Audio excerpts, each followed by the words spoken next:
सबसे पहले हम आपको उस शंबल शहर की कहानी बताएंगे जो आज के संबल शहर के नीचे दफन है। क्या आपको पता है कि देश में चल रहे मंदिर और मस्जिद विवादों का भगवान विष्णु से क्या संबंध है? रामायण, श्रीमद् भगवद गीता, अग्नि पुराण, स्कंद पुराण और भगवत पुराण में भगवान विष्णु के 10 अवतारों का उल्लेख है।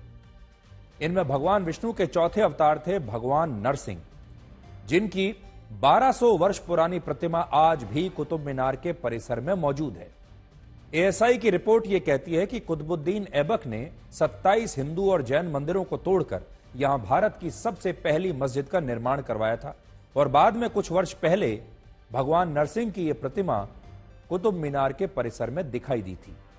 भगवान विष्णु के 7वें अवतार थे भगवान श्री राम और अयोध्या में भगवान श्री राम की जन्मभूमि पर जो प्राचीन मंदिर था उसे मुगल शासक बाबर के एक सेनापति ने नष्ट करके उस पर बाबरी मस्जिद बनवाई थी, यह भी आपको पता है।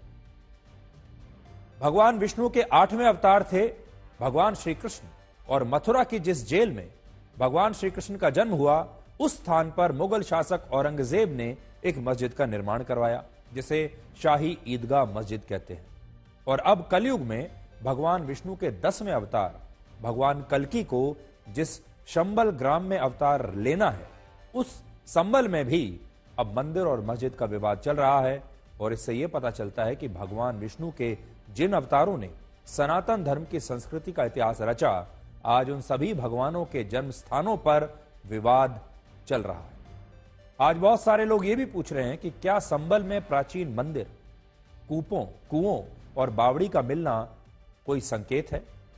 और क्या इन घटनाओं का संबंध भगवान कल्कि के अवतार से भी हो सकता है?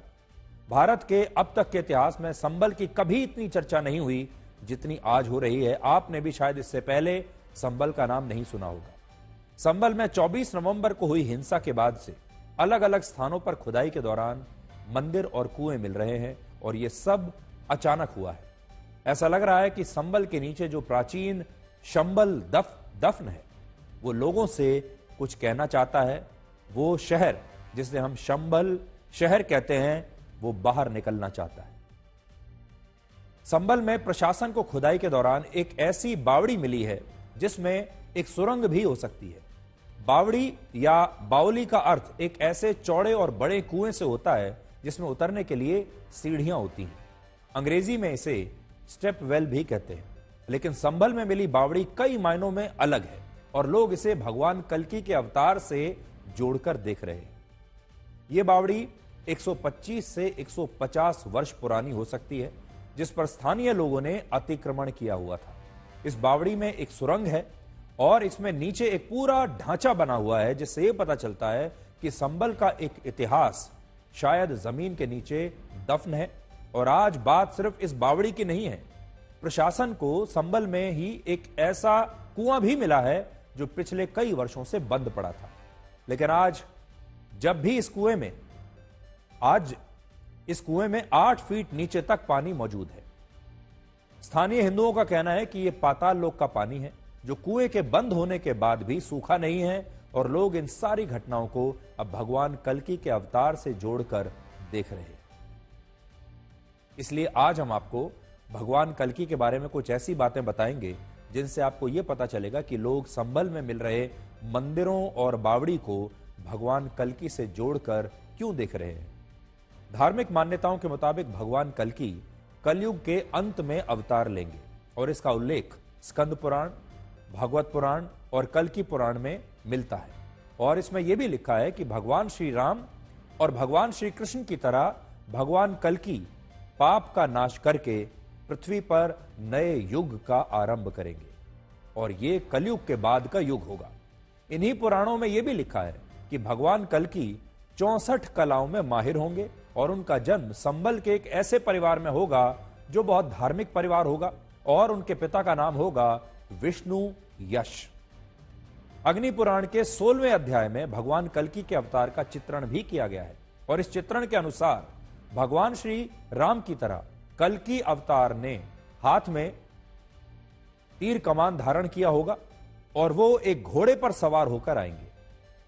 इसके अलावा वो अपने गुरु परशुराम जी से मार्गदर्शन प्राप्त करेंगे और परशुराम जी भी विष्णु जी के अवतार माने जाते हैं और उन्हें भी अमर बताया गया है कि वो अमर है। भगवान कल्कि परशुराम के कहने पर भगवान शिव की तपस्या करेंगे। इस तपस्या से उन्हें दिव्य शक्तियां मिलेंगी जिनसे वो दुनिया से अधर्म का नाश करेंगे और ये सब कुछ कलयुग के अंत में होगा। हिंदू धर्म के अनुसार कलयुग 4,32,000 वर्षों का माना जाता है और अभी कलयुग के सिर्फ 5,126 साल ही बीते हैं। यहां लोगों को यह भी समझना होगा कि संबल एक जमाने में चौहान साम्राज्य की राजधानी था और इस दौरान वहां कई मंदिरों का निर्माण हुआ था और इसलिए संबल में खुदाई के मंदिर या हिंदू धर्म के प्रतीक चिन्ह और कूप मिलना कोई असामान्य घटना नहीं है, ये होना ही था। लेकिन इन मंदिरों और बावड़ी के मिलने से संबल में मुस्लिम समुदाय के लोग भी काफी हैरान हैं और वहां हर व्यक्ति यही बात कर रहा है कि क्या भगवान कल्कि के अवतार से पहले संबल में ये अभूतपूर्व घटनाएं इस समय हो रही है।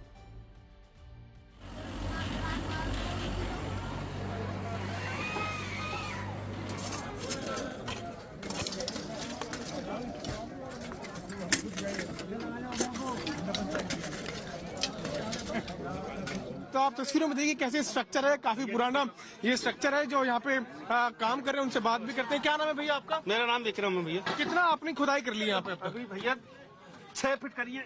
6 फीट हो गई है। और कितनी हो सकती है भैया 28 फीट और होगी। 28 फुट, यानी लगभग 3 मंजिला हो सकती है। 3 मंजिला है भैया। प्री इंडिपेंडेंस एरा में जिस तरह से स्ट्रक्चर होते थे उस तरह का ये स्ट्रक्चर है। अंदर चल के आपको दिखाते हैं कि किस तरह की ये बावड़ी है। और पिछले काफी दिनों में यहाँ पर संभल में लगातार जो है वो खुदाई होती रही है और कई सारी चीजें जो हैं वो संभल से निकलती रही हैं। और इस वक्त चंदौसी में ये बावड़ी जो है वो प्रशासन के द्वारा देखी गई है। आप देखिए स्ट्रक्चर कैसा है। बावड़ी जो है पहले के जमाने में उसका इस्तेमाल पानी को स्टोर करने के लिए रखा जाता था, सैनिकों के आराम करने के लिए रखा जाता था। और मंदिर के दरवाजे जिस तरह से होते हैं उसी तरह का ये स्ट्रक्चर है। मेरे सहयोगी प्रदीप गुप्ता आपको तस्वीरों में दिखाएंगे कि देखिए कैसे जब आप मंदिर में प्रवेश करते हैं तो उसमें किस जैसे स्ट्रक्चर होता है वैसे ही स्ट्रक्चर यहाँ पर फिलहाल बना हुआ नजर आ रहा है। सुरंग है और ये देखिए तस्वीरें सुरंग के अंदर हम आपको लेके जा रहे हैं और यहाँ पर लगातार जो है वो खुदाई प्रशासन के द्वारा की जा रही है। आगे चल के आपको और दिखाते हैं कि किस तरह की ये बावड़ी है। सुरंग के अंदर हम लगातार बढ़ते हुए जा रहे हैं। ये दूसरा एंट्रेंस है। एक एंट्रेंस हमने पार कर लिया है और अब ये दूसरा एंट्रेंस सुरंग के अंदर है और यहाँ पर अंधेरा काफी है क्योंकि ये बताया जा रहा है कि काफी गहरी जो है ये बावड़ी है। मैं अपने सहयोगी से कहूंगा कि मेरे साथ साथ आगे बढ़ते रहे। आप देखिए तस्वीरों में कैसे ये पूरा रास्ता जो है आगे की तरफ है। हर तरफ आप देखेंगे तो यहाँ पर रास्ता बना हुआ है। लगभग 10 से 12 जो है मीटर की लंबाई बताई जा रही है और ये बताया जा रहा है कि लगभग 28 फुट के आसपास ये बावड़ी जो है गहरी हो सकती है। तस्वीरें कहीं ना कहीं बता रही है कि किस तरह से ये बावड़ी सालों पुरानी, ये बताया जा रहा है कि लगभग 150 साल पुरानी ये बावड़ी है। अभी देखिए यहाँ पे काफी गीला, ये अभी भी नमी है दीवारों में क्योंकि यहाँ पे पानी स्टोर किया जाता था। ये ठंडी रहती थी, सैनिक यहाँ पे आराम कर सकते थे। अगर पानी आप स्टोर करना चाहो तो आप कर सकते थे और अगर किसी को रुकना हो, रहना हो, यहाँ पे समय बिताना हो तो वो यहाँ पर लोग आकर आराम से रह सकते थे।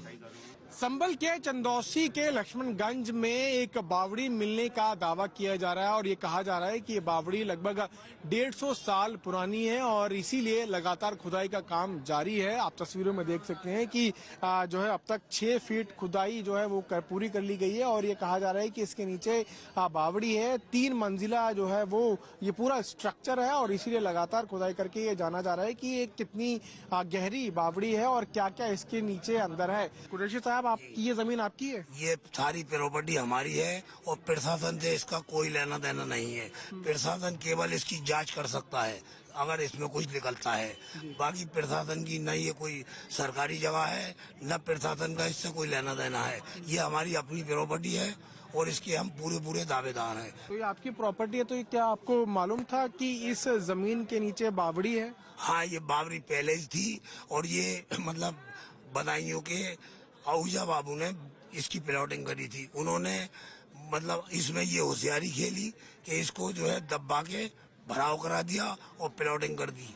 किसने होशियारी करी? आहूजा, बदायूं के आहूजा थे, उन्होंने ये होशियारी खेली और मुसलमानों के साथ धोखा किया उन्होंने। आज ही आप क्यों आए? आप 15 साल से कहाँ थे? आप क्यों नहीं आए? नहीं, मेरा मतलब ये है कि मैं ज्यादातर बाहर रहता हूँ और यहाँ जो लोग हैं उन्हें इतनी जानकारी नहीं है उन्हें, जो कोई इस बारे में आवाज लेकिन आपको तो पता थी कि इसके नीचे बावड़ी है, जमीन आपकी मुझे सारी पता है, मुझे सारी पता है और पूरी इसकी जानकारी है। मैं अंदर इसमें घूम कर भी आया हूँ। तो फिर आज अचानक जब यहाँ खुदाई हो रही है तब आप क्यों आए?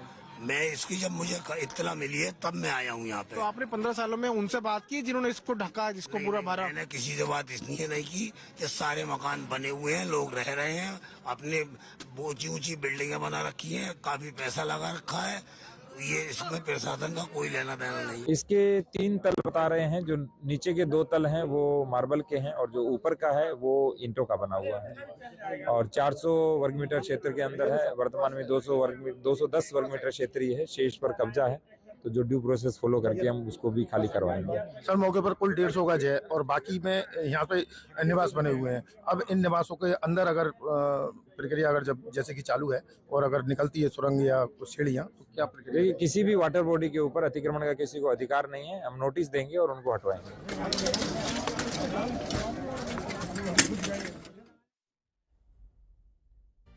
अब इस सब के बीच पुलिस ने संभल की शाही जामा मस्जिद के पास 24 नवंबर को ही हिंसा का रिक्रिएशन किया है और फोरेंसिक टीम भी हिंसा में शामिल लोगों की पहचान के लिए अब जांच कर रही है।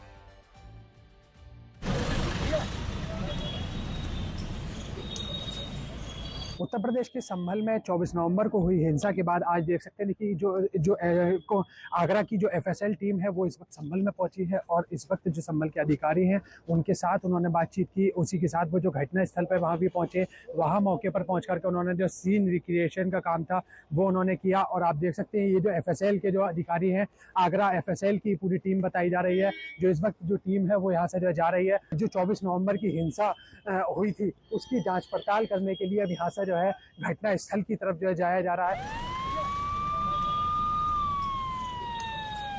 जो अवैध गोलाबारी हुई थी और जो जिन लोगों की डेथ हुई है, अनफॉर्चुनेट डेथ हुई है, उन सब का क्राइम सीन जो रिकंस्ट्रक्शन है उसके लिए एफएसएल डायरेक्टर लखनऊ उनको पत्र लिखा गया था।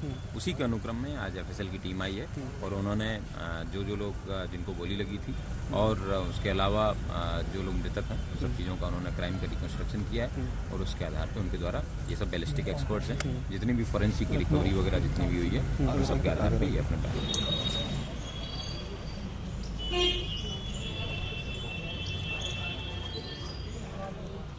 ये देख सकते हैं जो एफएसएल की टीम है वो आज संभल पहुंची है। जो यहाँ के जो स्थानीय पुलिस अधिकारी हैं, जो यहाँ के जो एसपी हैं, एडिशनल एसपी हैं, जो सीन है वो तमाम जो अधिकारी हैं वो मौके पर पहुंचे हैं। पहले ये टीम एफएसएल की टीम जो है संभल की जामा मस्जिद के आसपास के इलाके में पहुंची। इस टीम के द्वारा मौके पर पहुंच करके जो सीन रिक्रिएट करा गया।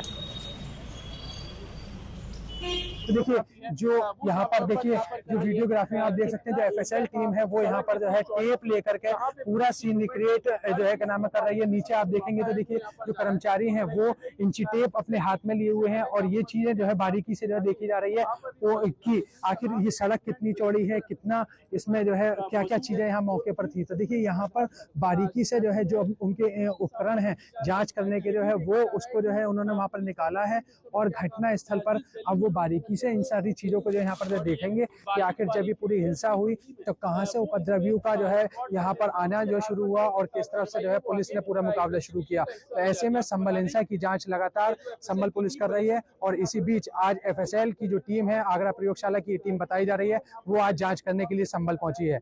अभिनव माथुर, संभल, आज तक। तो संभल के नीचे एक बहुत बड़ा इतिहास दफन है। देश के लोगों को अभी तक इसके बारे में पता नहीं था। संभल में हिंसा हुई, हिंसा के बाद प्राचीन मंदिर निकलने शुरू हो गए, उसके बाद कुएं आ गए, उसके बाद सुरंग मिल गई और धीरे धीरे धीरे ये विवाद बढ़ता चला जा रहा है और अब हर रोज संभल से एक नई खबर आपके सामने आ रही है।